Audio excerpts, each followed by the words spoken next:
അസ്സലാമു അലൈക്കും വറഹ്മത്തുള്ളാഹി അൽഹംദുലില്ലാഹി റബ്ബിൽ ആലമീൻ വസ്സലാത്തു വസ്സലാമു അലാ റസൂലില്ലാ മുഹമ്മദിൻ വആലിഹി വസഹ്ബിഹി അജ്മഈൻ അമ്മാ ബഅദു. സ്നേഹമുള്ള ഖുർആൻ പഠിതാക്കളെ, സൂറത്ത് സുഖ്റുഫിൻ്റെ ഏതാണ്ട് അവസാന ഭാഗത്തേക്ക് എത്തിയിരിക്കുകയാണ് നമ്മൾ. ഇന്ന് ഈ സൂറത്തിലെ 77 മുതൽ 83 വരെയുള്ള ആയത്തുകൾ നമുക്ക് പഠിക്കാം ഇൻഷാ അല്ലാഹ്. ആദ്യമായിട്ട് പാരായണം ശ്രദ്ധിക്കുക. أعوذ بالله من الشيطان الرجيم. أعوذ بالله من الشيطان الرجيم. بسم الله الرحمن الرحيم. بسم الله الرحمن الرحيم. ونادوا يا مالك ليقض علينا ربك. ونادوا يا مالك ليقض علينا ربك. ونادوا يا مالك ليقض علينا ربك. ونادوا يا مالك ليقض علينا ربك. قال إنكم ماكثون. قال إنكم ماكثون. لقد جئناكم بالحق ولكن أكثركم للحق كارهون. لقد جئناكم بالحق ولكن أكثركم للحق كارهون. أم أبرموا أمرا فإنا مبرمون. أم أبرموا أمرا فإنا مبرمون.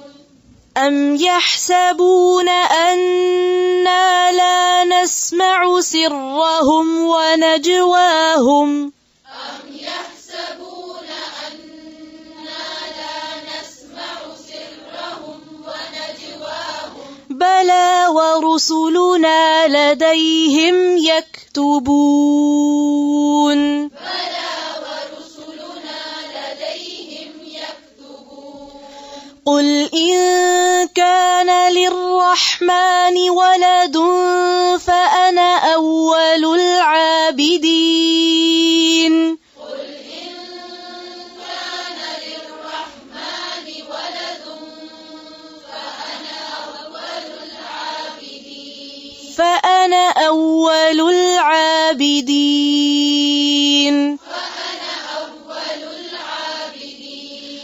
سبحان رب السماوات والأرض رب العرش عما يصفون. سبحان رب السماوات والأرض رب العرش عما يصفون. فذرهم يخوضوا ويلعبوا حتى يلاقوا يومهم الذي يوعدون. فذرهم يخوضوا ويلعبوا حتى يلاقوا يومهم الذي يوعدون. കഴിഞ്ഞ ഏതാനും ആയത്തുകളിൽ കുറ്റവാളികൾ നരകത്തിൽ പ്രവേശിച്ചു കഴിഞ്ഞാൽ അവർക്ക് അനുഭവിക്കേണ്ടി വരുന്ന ശിക്ഷയെ സംബന്ധിച്ചുള്ള സൂചനകളാണ് നൽകിയത്.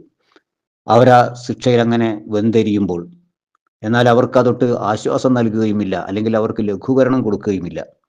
അങ്ങനെ അവരവിടെ ഒരു പ്രതീക്ഷയുമില്ലാതെ, രക്ഷയെ സംബന്ധിച്ച് ഒരു പ്രതീക്ഷയുമില്ലാതെ ആശയറ്റവരായിട്ട് അവരവിടെ അങ്ങനെ കഴിഞ്ഞുകൂടാണ്, നരകത്തിലെ ശിക്ഷ അനുഭവിച്ചു കൊണ്ടിരിക്കുകയാണ് കുറ്റവാളികൾ. അള്ളാഹു നമ്മളെയൊക്കെ കാത്തു രക്ഷിക്കട്ടെ.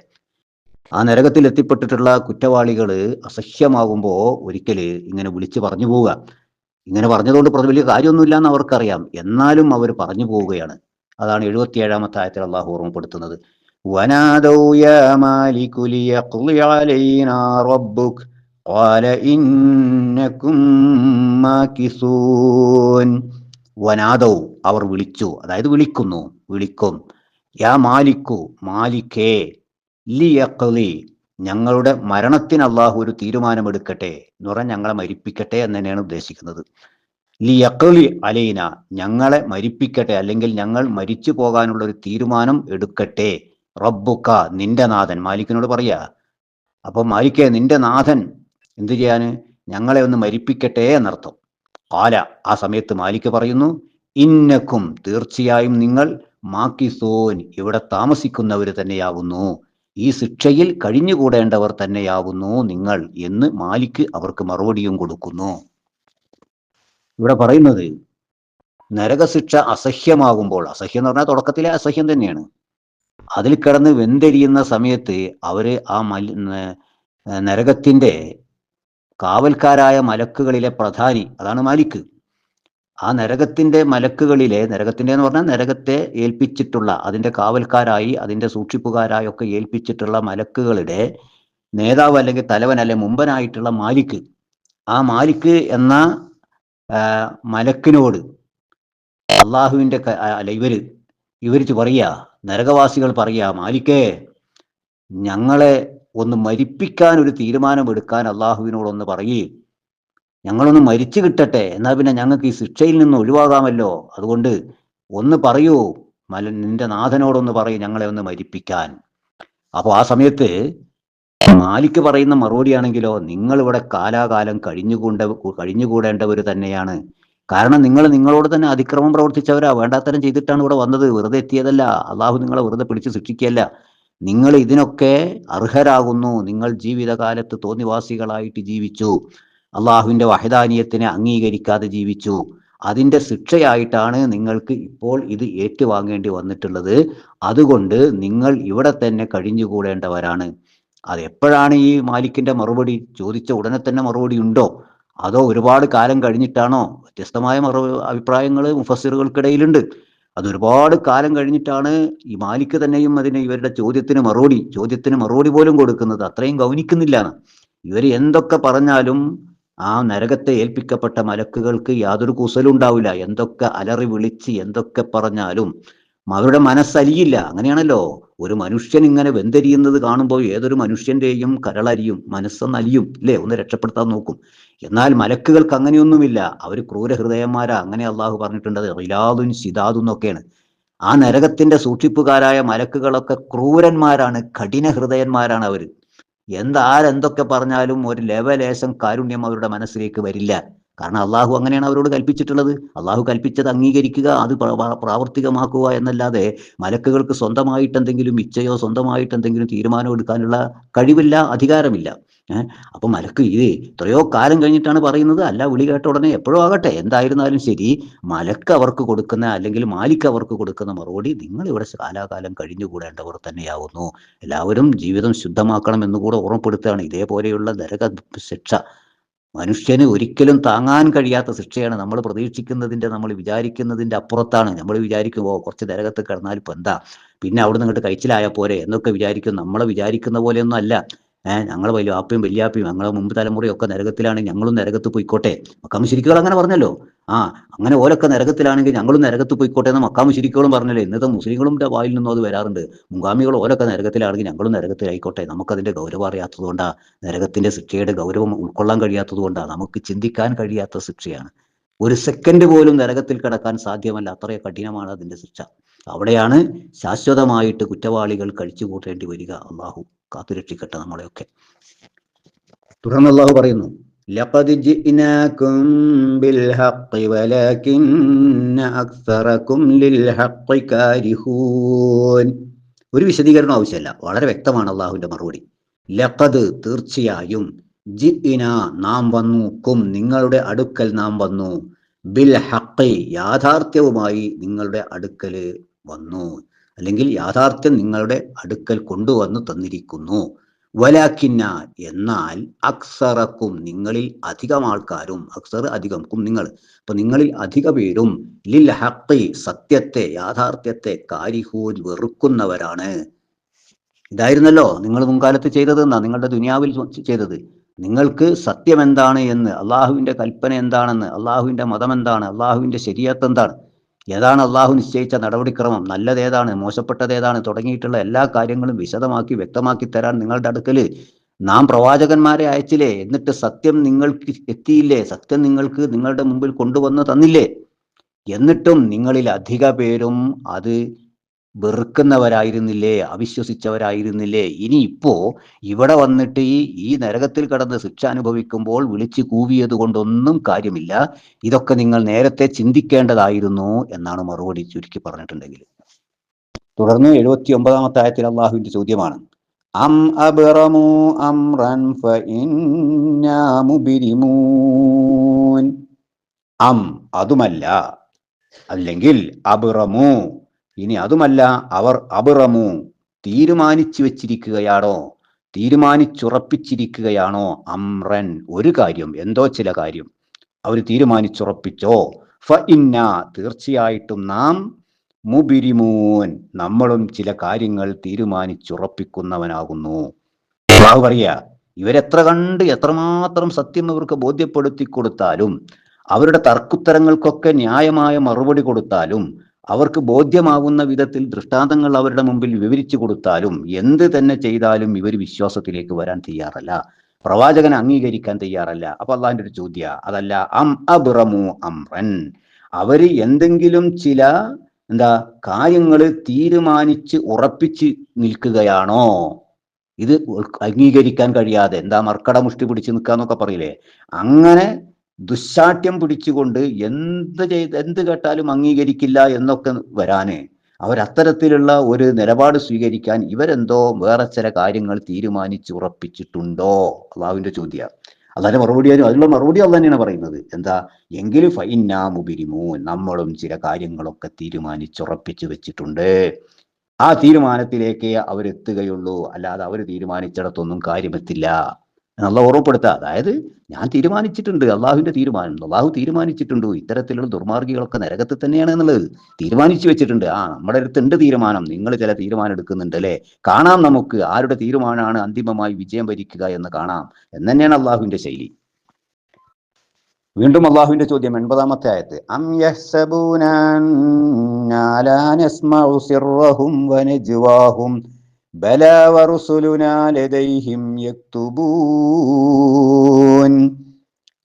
അതുമല്ലെങ്കിൽ, യഹ്സബൂന അവർ വിചാരിക്കുന്നുവോ, അന്ന തീർച്ചയായും നാം, ലാ നസ്മഉ നാം കേൾക്കുന്നില്ല എന്ന്, ലാ ഇല്ല, നസ്മഉ കേൾക്കുന്നു, ലാ നസ്മഉ നാം കേൾക്കുന്നില്ല എന്നാണോ അവർ വിചാരിക്കുന്നത്, സിർറഹും അവരുടെ സ്വകാര്യത, അവർ സ്വകാര്യമായിട്ട് അല്ലെങ്കിൽ അവർ രഹസ്യമായി തീരുമാനിക്കുന്ന കാര്യങ്ങൾ, അത് നമ്മൾ അറിയുന്നില്ല എന്നാണോ, നമ്മൾ കേൾക്കുന്നില്ല എന്നാണോ അവർ വിചാരിക്കുന്നത്. വനജ്വാഹും അതുപോലെ തന്നെ അവരുടെ മന്ത്രവും, സ്വകാര്യ മന്ത്രം, മെല്ലെ മെല്ലെ പുറത്താരും കേൾക്കാത്ത വിധത്തിൽ മന്ത്രിച്ച് ചില തീരുമാനങ്ങൾ എടുക്കുക, കൂട്ടായി പരസ്പരം മന്ത്രിച്ച് സ്വകാര്യം പറഞ്ഞെടുക്കുന്ന ചില കാര്യങ്ങൾ, അതൊന്നും നമ്മൾ കേൾക്കുന്നില്ല എന്നാണോ ഇവർ വിചാരിക്കുന്നത്. ബല വേണ്ട കേട്ടോ, വറുസുലുന നമ്മുടെ ദൂതന്മാർ, ലദൈഹിം അവരുടെ അടുക്കൽ, യക്തുബൂൻ എഴുതിക്കൊണ്ടിരിക്കുകയാണ്. എന്താ പറഞ്ഞത്? അള്ളാഹുവിന്റെ ചോദ്യം എന്താ? ഇവരിങ്ങനെ പല സ്വകാര്യവും പറഞ്ഞ് ആ പ്രവാചകനെ നശിപ്പിക്കാൻ വേണ്ടി അത് ചെയ്യാം, നമുക്ക് ഇത് ചെയ്യാം, നമുക്ക് അങ്ങനെ ചെയ്യാം, ഇങ്ങനെ ഏർപ്പാടാക്കാം, അങ്ങനെ തുടങ്ങി പല സ്വകാര്യ സംഭാഷണങ്ങളും അവർക്കിടയിൽ നടക്കുന്നുണ്ടല്ലോ, പല ഗൂഢാലോചനകളും നടക്കുന്നുണ്ടല്ലോ.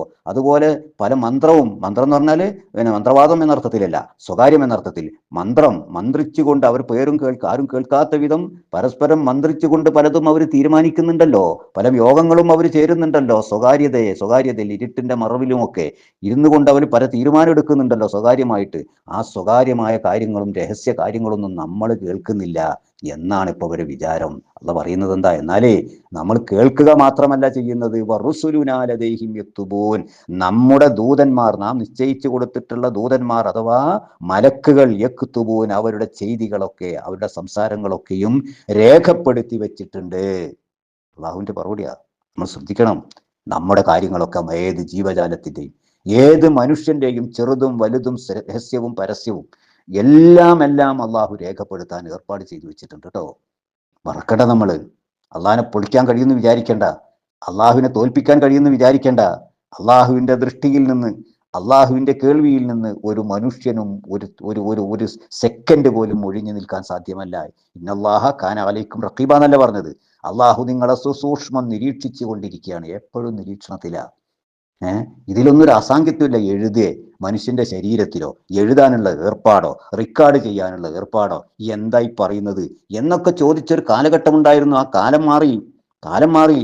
മനുഷ്യൻ തന്നെ അവന്റെ പ്രവർത്തനങ്ങള് ഓഡിയോ ആയും വീഡിയോ ആയും റെക്കോർഡ് ചെയ്യുന്ന കാലഘട്ടമാണിന്ന്.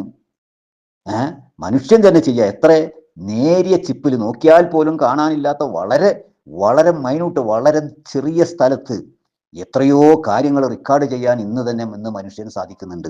നിങ്ങളൊന്ന് ഓർത്ത് നോക്ക്. നമ്മൾ ഉപയോഗിക്കുന്ന കാർഡുകളില്ലേ, SD കാർഡ് എന്നൊക്കെ പറയുന്ന ചിപ്പുകൾ ഫോണിലും മറ്റും ഉപയോഗിക്കുന്നത്, അത് പിടിക്കാനുള്ളൊരു സൗകര്യത്തിന് വേണ്ടി അതിന് പ്ലാസ്റ്റിക്കോ അല്ലെങ്കിൽ അതേപോലെയുള്ള വസ്തുക്കളെ കൊണ്ട് ചില സ്ഥലം അത് പിടിക്കാനും എടുക്കാനും വെക്കാനും ഒക്കെ ഉള്ള സൗകര്യത്തിന് വേണ്ടി വെച്ചെന്നല്ലാതെ അതിൽ റെക്കോർഡ് ചെയ്യുന്നത് ഏത് ഭാഗത്താ? നിങ്ങൾ ആലോചിച്ച് നോക്ക്. അതിൽ ചില മഞ്ഞ വരകളെ പോലുള്ളത് കാണാം, നേരിയ സ്ഥലം, അവിടെയാണ് ഇത് മുഴുവൻ റെക്കോർഡ് ചെയ്യുന്നത്. നിങ്ങൾ ആലോചിച്ച് നോക്ക്. ഒരു മൊട്ടുസൂചിയുടെ തുമ്പ് അല്ലേ, ഒരു മൊട്ടുസൂചിയുടെ തുമ്പ് പോലെയുള്ള ഒരു സ്ഥലത്താണ്, ആ കൂർത്ത് നിൽക്കുന്ന ഒരു ഭാഗത്തിന്റെ അത്ര ചെറിയ സ്ഥലത്താണ് മനുഷ്യൻ ഒരുപാട് കാര്യങ്ങൾ റെക്കോർഡ് ചെയ്യുന്നത്. മണിക്കൂറുകളോളമുള്ള അല്ലെങ്കിൽ ദിവസങ്ങളോളമുള്ള അവന്റെ പ്രവർത്തനങ്ങൾ റെക്കോർഡ് ചെയ്യുന്ന ആര് റെക്കോർഡ് ചെയ്യുന്നത്? നമ്മൾ റെക്കോർഡ് ചെയ്യുന്നത്. ഉപകരണത്തിന്റെ ഉപാധിന്റെ സൗകര്യത്തോടുകൂടെ സംവിധാനത്തോടുകൂടെ നമ്മൾ റെക്കോർഡ് ചെയ്യുന്നത്.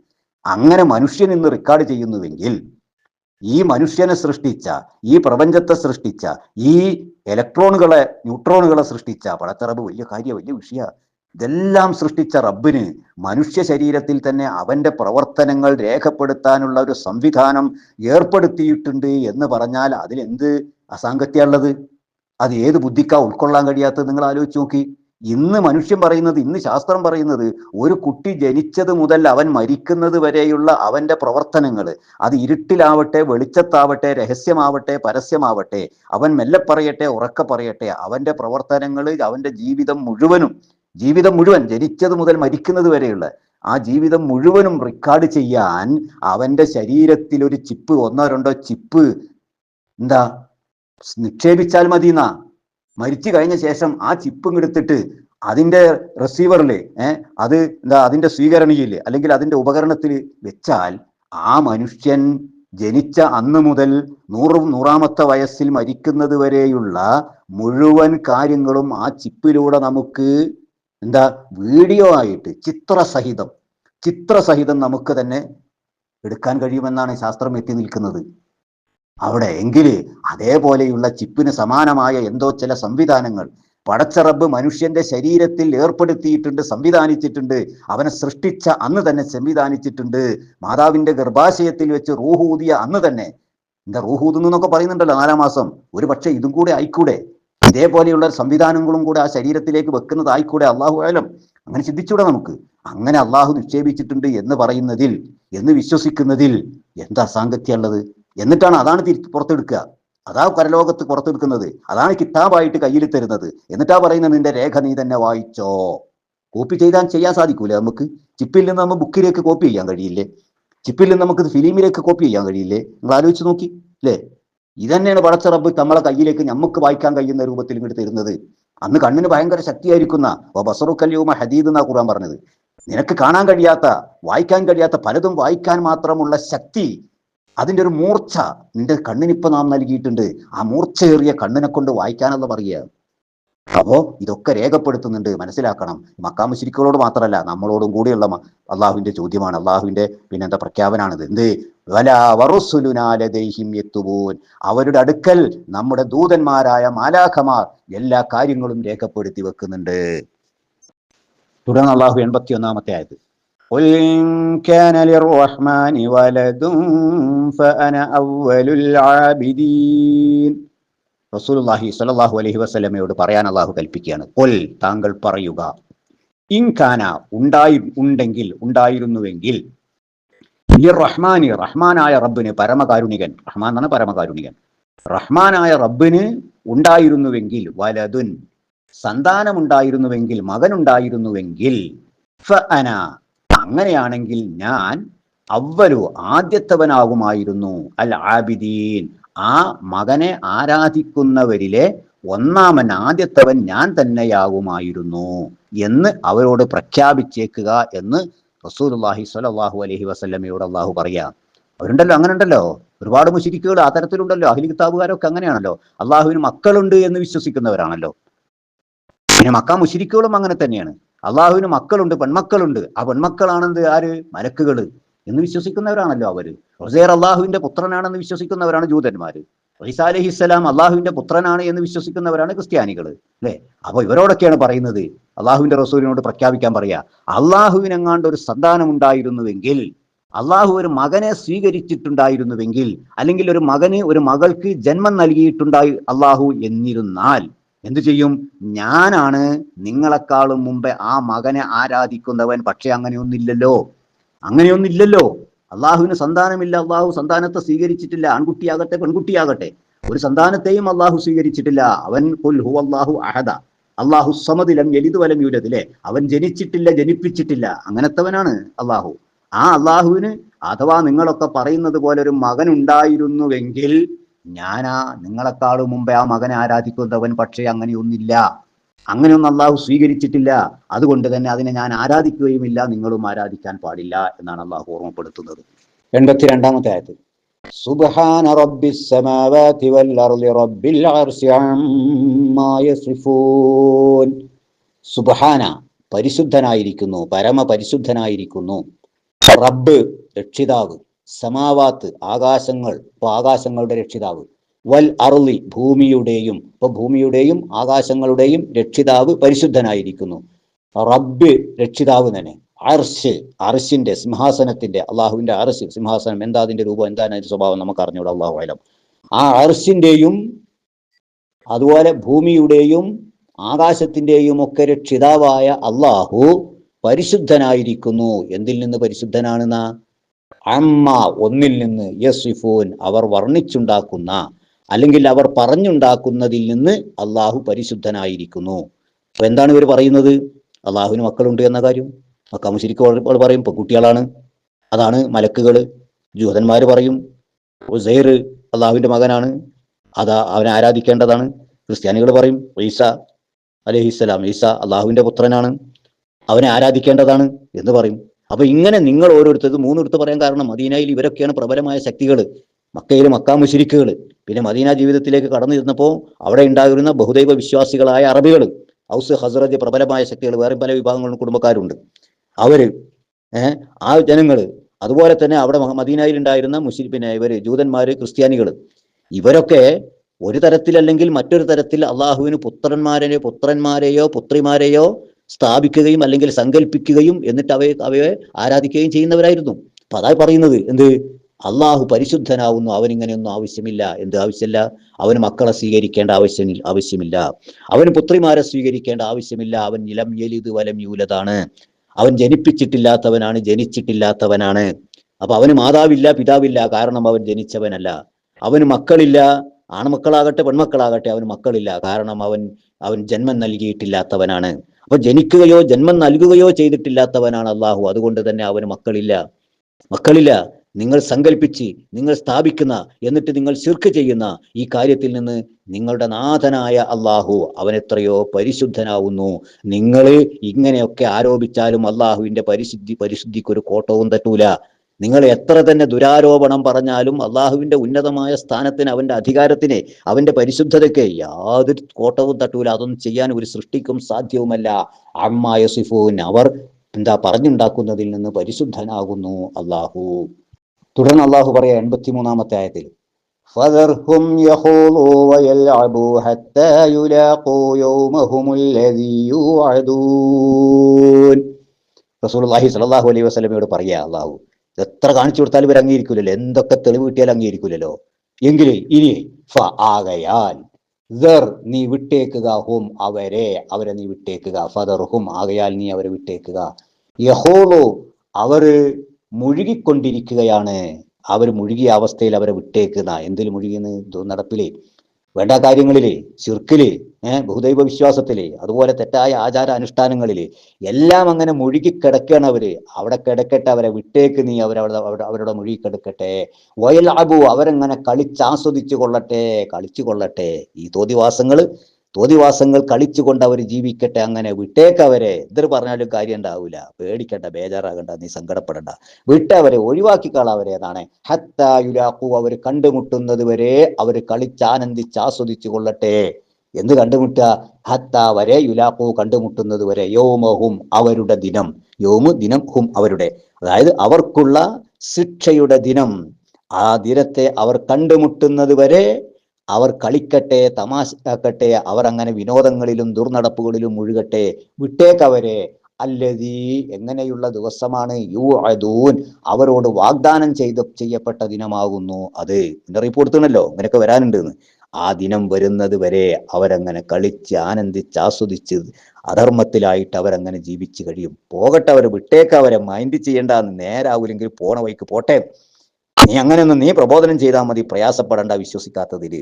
അള്ളാഹുവിന്റെ റസൂലിന് ഭയങ്കരമായ വല്ലാത്ത വേവലാതിയായിരുന്നു, വല്ലാത്ത സങ്കടമായിരുന്നു അള്ളാഹുവിന്റെ റസൂലിന്. കാരണം ഇത്രയും പറഞ്ഞു കൊടുത്തിട്ട് ഇവരാരും അംഗീകരിക്കുന്നില്ലല്ലോ. അള്ളാഹുവിന്റെ റസൂലിന്റെ പ്രിയപ്പെട്ട കുടുംബക്കാർ, വളരെ അടുത്ത കുടുംബക്കാർ, എളാപ്പമാര്, മുത്താപ്പന്മാര്, അവരുടെ മക്കള്, അങ്ങനെ തുടങ്ങിയിട്ട് വളരെ വളരെ അടുത്ത ബന്ധുക്കളായ ആൾക്കാർ പോലും, അടുത്ത കുടുംബക്കാരായ ആൾക്കാർ പോലും ഇസ്ലാമിലേക്ക് കടന്നു വരുന്നില്ലല്ലോ. അള്ളാഹുവിന്റെ റസൂലിന് എന്തുമാത്രം വ്യസനമാണത്, എന്തുമാത്രം ദുഃഖമാണത്. റസൂലുള്ളാഹി സ്വല്ലല്ലാഹു അലൈഹി വസല്ലം മുമ്പിൽ ഇങ്ങനെ കാണല്ലേ ഇവരൊക്കെ നരകത്തിലേക്ക് പോകുന്ന രംഗം. ആലോചിച്ച് നോക്കും നിങ്ങൾ. സ്വന്തം എളാപ്പ, സ്വന്തം മൂത്താപ്പ നരകത്തിലേക്ക് പോകുന്നത് നോക്കി നിൽക്കേണ്ടി വരുന്ന ഒരു അവസ്ഥ അള്ളാഹുവിന്റെ റസൂലിന് നാളെ പരലോകത്തുണ്ടാകുക, എന്തുമാത്രം വേദനാജനകമാണത്. ആ റസൂലുള്ളാഹി സ്വല്ലല്ലാഹു അലൈഹി വസല്ലം വല്ലാത്ത പ്രയാസമായിരുന്നു. സൂറത്ത് കഹ്ഫിലൊക്കെ പറയുന്നുണ്ടല്ലോ അള്ളാഹു, എന്ത്, വലഅല്ലക ബാഖിഉൻ നഫ്സക അലാ ആസാരിഹിം ഇല്ല യുഅ്മിനൂ ബിഹാദൽ ഹദീസി അസഫ. ഈ സംഭവം, ഈ വാർത്ത, ഈ വിശുദ്ധ ഖുർആൻ അവർ അംഗീകരിക്കാതെ, അതിലവർ വിശ്വസിക്കാത്തതിൽ നിന്റെ ശരീരത്തെ തന്നെ നീ ദുഃഖം കാരണം, നിനക്കുണ്ടായ ദുഃഖം കാരണം നിന്റെ ശരീരത്തെ തന്നെ നീ നാശപ്പെടുത്തിയേക്കും. അത്രമാത്രം നീ ദുഃഖിക്കുകയാണ്. നിനക്ക് ദുഃഖിച്ച് സങ്കടം സഹിക്കവയ്യാതെ നിന്റെ ശരീരത്തിന് പോലും എന്തെങ്കിലും സംഭവിച്ചു പോവും, അത്രമാത്രം നീ ദുഃഖിക്കുന്നുണ്ട് എന്ന് വിശുദ്ധ ഖുർആൻ തന്നെ സൂറത്ത് കഹ്ഫിൽ തന്നെ അള്ളാഹു ഓർമ്മപ്പെടുത്തുന്നുണ്ട്. അത്രമാത്രം ദുഃഖമാണ് റസൂലുള്ളാഹി സ്വല്ലല്ലാഹു അലൈഹി വസല്ലമക്ക്. എങ്ങനെയെങ്കിലും ഇവരെയൊക്കെ ഒന്ന് നരകത്ത് കയറ്റാൻ വേണ്ടി അള്ളാഹുവിന്റെ റസൂലിന്റെ കഠിന പ്രയത്നം. അതിനുവേണ്ടിയാ റസൂലുള്ള മർദ്ദനങ്ങൾ ഏറ്റുവാങ്ങിയത്, തായിഫിലേക്ക് പോയത്, ഏറ് കിട്ടിയത്, അടി കിട്ടിയത്, ചീത്തവാക്കുകൾ വിളിച്ചത്, ഒട്ടകത്തിന്റെ കുടൽമാല കഴുത്തിൽ അണിയിക്കപ്പെട്ടത്, ഇതൊക്കെ സഹിച്ചത്, എല്ലാം സഹിച്ചിട്ട് ഇപ്പൊ തായിഫിൽ നിന്ന് തന്നെ വരുന്ന സമയത്ത് മലക്ക് പറഞ്ഞില്ലേ, മലക്ക് എന്താ, പർവ്വതങ്ങളെ കൊണ്ട് ഏൽപ്പിക്കപ്പെട്ട മലക്ക് വന്നിട്ട് അള്ളാഹുവിന്റെ റസൂലിനോട് പറഞ്ഞില്ലേ, നിങ്ങൾക്ക് സമ്മതമാണെങ്കിൽ ഈ തായിഫിന്റെ മുകളിൽ ഈ മല ഒന്നായിട്ട് മറച്ചിട്ടിട്ട് അവിടെ ഒരു മനുഷ്യൻ പോലും ബാക്കിയാകാത്ത വിധം നശിപ്പിക്കാം എന്ന് പറഞ്ഞപ്പോൾ പോലും അള്ളാഹുവിന്റെ റസൂല് പറഞ്ഞതെന്താ? പടച്ചറബ്ബേ, എൻ്റെ ഈ ജനതക്ക് നീ പുറത്തു കൊടുക്ക്. അറിവില്ലാത്തവരാണ് പടച്ചറബ്ബേ ഇവരുടെ മക്കളിൽ നിന്നെങ്കിലും ആരെങ്കിലും സത്യദീൻ മനസ്സിലാക്കി വരുന്നവരുണ്ടാകുമെന്ന് ഞാൻ പ്രതീക്ഷിക്കുകയാണ്. ശിക്ഷിക്കേണ്ടതില്ല അവരെ, വിവരമില്ലാത്തതുകൊണ്ട് ചെയ്തു പോയതാ എന്ന് പറഞ്ഞ കാരുണ്യത്തിന്റെ പ്രവാചകൻ. പിന്നീട് നമ്മൾ കണ്ടതാ, ആ ത്വായിഫിൽ ഒരൊറ്റ മനുഷ്യൻ പോലും ഇസ്ലാമിനെ അംഗീകരിക്കാത്തവനായി ഉണ്ടായില്ല. ഇതൊക്കെ അതാണ് അവസ്ഥ. ഒരു മനുഷ്യൻ പോലും അവിടെ മുസ്ലിം അല്ലാത്തതില്ല. ആലോചിച്ച് നോക്ക്, വല്ലാത്ത വിജയമാണ് അള്ളാഹു നൽകിയത്. പക്ഷേ അള്ളാഹുവിന്റെ റസൂൽ അതിനുവേണ്ടി കഷ്ടപ്പെട്ട കഷ്ടപ്പാടുകൾ എത്ര കൊല്ലാണ് അള്ളാഹുവിന്റെ റസൂല് കഷ്ടപ്പാട് അനുഭവിച്ചത്. തിന്നാനില്ലാതെ കുടിക്കാനില്ലാതെ വിലക്കിയ നാളുകൾ അല്ലേ, 2 വർഷത്തിലേറെ കാലം അന്നം മുടക്കിയില്ലേ, വെള്ളം പോലും കൊടുത്തില്ലല്ലോ അവര് അല്ലേ, വെള്ളം പോലും എടുക്കാൻ അനുവദിക്കാതിരുന്നില്ലേ. അങ്ങനെയല്ല ശുഐബ് അബി താലിബ് എന്ന് പറഞ്ഞ അബൂ താലിബിന്റെ ഒരു താഴ്വരയിൽ പോയിട്ട് അവർ താമസമാക്കേണ്ടി വന്നത് മുസ്ലിങ്ങൾ. എന്തൊക്കെ കഷ്ടപ്പാടുകൾ, എന്തൊക്കെ വേദനകളുമാണ് അള്ളാഹുവിന്റെ റസൂൽ ഏറ്റുവാങ്ങിയത്. എന്തിനു വേണ്ടി നമ്മൾ ആലോചിക്കണ്ടേ? എന്തിനു വേണ്ടി? ഈ ദുനിയാവിന് വേണ്ടിയാ? പണമുണ്ടാക്കാനാ? സമ്പത്തുണ്ടാക്കാനാ? അധികാരത്തിന് വേണ്ടിയായിരുന്നോ? ആലോചിച്ച് നോക്കൂ നിങ്ങൾ. ഒരൊറ്റ ഉദ്ദേശമല്ലേ ഉള്ളൂ, ഈ ജനത സ്വർഗത്തിലേക്ക് പോകണം, നരകക്കുണ്ടിൽ നിന്ന് രക്ഷപ്പെടണം എന്നുള്ള ഒരേ ഒരു ആഗ്രഹം മാത്രമാണ് അള്ളാഹുവിന്റെ റസൂലിനുണ്ടായത്. ആലോചിച്ച് നോക്കി നമ്മൾ. ആ കഷ്ടപ്പാട് നമ്മൾ മനസ്സിലാക്കണം. അള്ളാഹുവിന്റെ റസൂല് സഹിച്ച കഷ്ടപ്പാടേ നമ്മൾ മനസ്സിലാക്കണം, നമ്മൾ ഉൾക്കൊള്ളണം. ഇല്ലാത്തതാണ് നമ്മുടെ ഉമ്മത്തിന് പറ്റിയിട്ടുള്ള ഏറ്റവും വലിയ അപകടം. അപ്പൊ അള്ളാഹ് പറഞ്ഞത്, അവർക്ക് വാഗ്ദാനം ചെയ്യപ്പെട്ട, അവരോട് താക്കീത് ചെയ്യപ്പെട്ട ദിനം കണ്ടെത്തുന്നത് വരെ അവർ വേണ്ട ആവൃത്തികളിൽ മുഴുകിക്കൊണ്ടിരിക്കും, കളിച്ചുല്ലസിച്ച് തമാശയാക്കിക്കൊണ്ടിരിക്കും സത്യത്തെ. ദുർനടപ്പുകളിൽ അവർ മുഴുകി, ദുർനടപ്പുകളിൽ കളിച്ചുകൊണ്ടവരിക്കും. വിട്ടേക്കവരെ എന്നാണ് റസൂലുള്ളാഹി സ്വല്ലല്ലാഹു അലൈഹി വസല്ലമയോട് പറയുന്നത്. അള്ളാഹു നമ്മളെയൊക്കെയും കാത്തു രക്ഷിക്കുമാറാകട്ടെ. നരകത്തിൽ നിന്ന് നമ്മളെയൊക്കെയും അള്ളാഹു രക്ഷപ്പെടുത്തട്ടെ. സ്വർഗം നൽകി അള്ളാഹു നമ്മളെ അനുഗ്രഹിക്കുമാറാകട്ടെ. ഇസ്ലാം അനുസരിച്ച് ജീവിക്കുന്ന യഥാർത്ഥ മുത്തഖികളിൽ അള്ളാഹു നമ്മളെ ഉൾപ്പെടുത്തി അനുഗ്രഹിക്കുമാറാകട്ടെ. ربنا آتنا في الدنيا حسنة وفي الآخرة حسنة وقنا عذاب النار والسلام عليكم ورحمة الله وبركاته.